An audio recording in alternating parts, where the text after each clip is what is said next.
Hello, everybody. It feels so good to be presenting in person again. This is my first time in front of a crowd and not in front of a bunch of black little boxes on a screen. So, with me a little bit. So I'm really excited to be here today to talk about one of LWF's programs, the Lake Winnipeg Community-Based Monitoring Network, which is a network of citizen scientists and watershed partners working together to collect water samples for phosphorus testing in the watershed. Began in 2016, and since its inception, watershed districts have been a key partner to this program.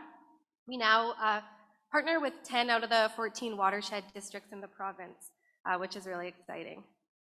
So just a little bit of background on the program. I'm sure you've seen a map like this before. It's the map of the Lake Winnipeg watershed. And of course, the watershed is huge. It spans 4 provinces and dips into 4 US states.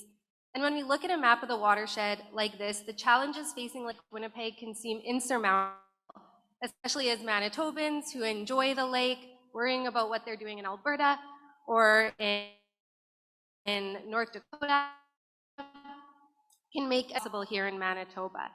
And while everything that happens in the watershed does have the potential to impact Lake Winnipeg, all of the watershed contribute the same amount of phosphorus to have an impact on Lake Winnipeg. So here's another map of the watershed. This is broken down into the major tributaries to the lake. So you'll see the Red and Assiniboine valleys there, the Winnipeg River system and the Saskatchewan River system, as well as the Lake Manitoba and smaller tributaries that feed in the lake. And this is about the level of data that's shared in the State of Lake Winnipeg report released by the provincial and federal governments.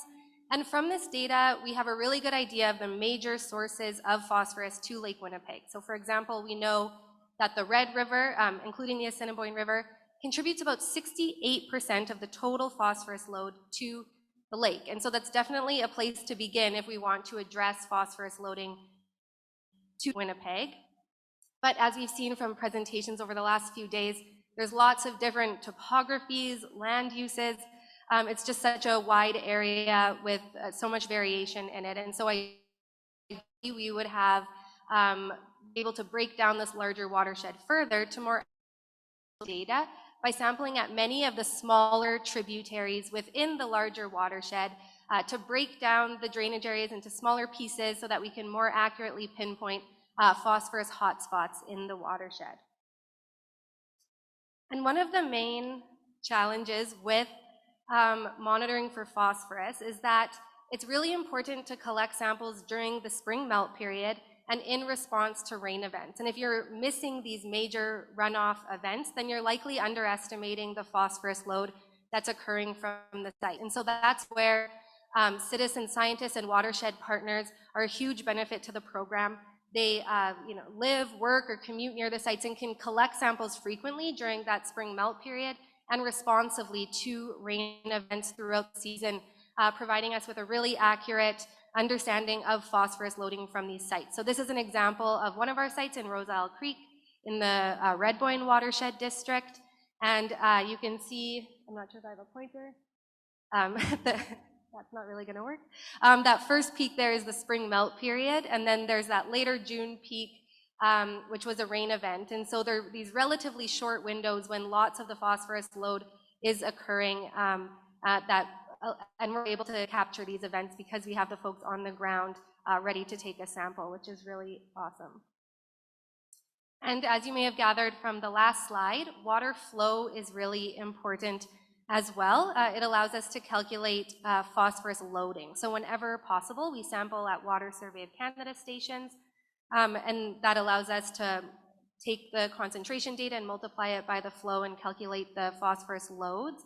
And then we use Agriculture and Agri-Foods Canada's GIS data to calculate the phosphorus exports, which is the amount of phosphorus being exported for every hectare of land in a drainage area. And that's kind of our finished product there.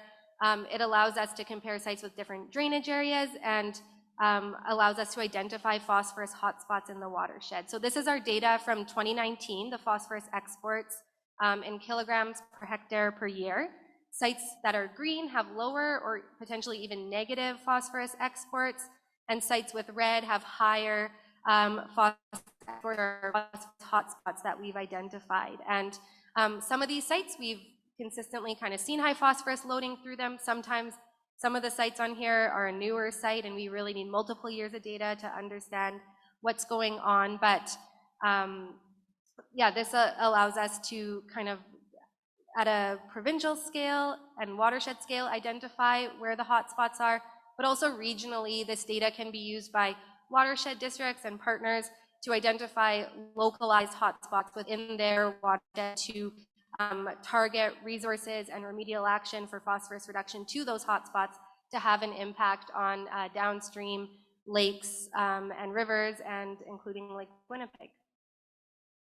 And all of this data is available online on Lake Winnipeg Data Stream, but we also spend a lot of time analyzing the data and sharing it back in accessible regional and network level reports. So each watershed district that we partner with gets a regional report that breaks down the data by site and provides the regional hotspot maps as well.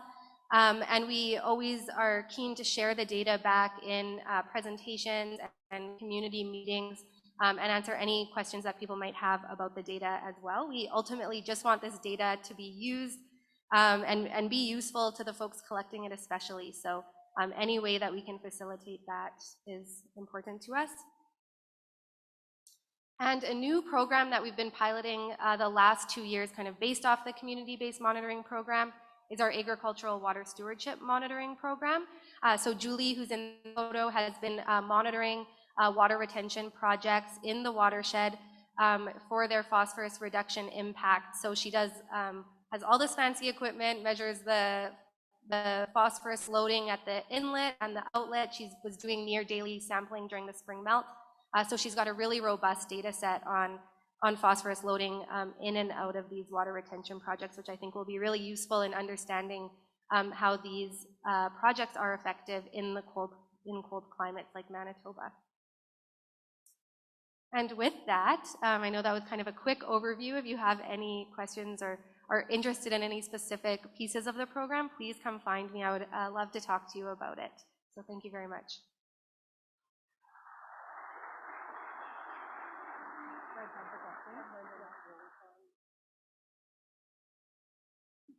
Thanks so much, Chelsea.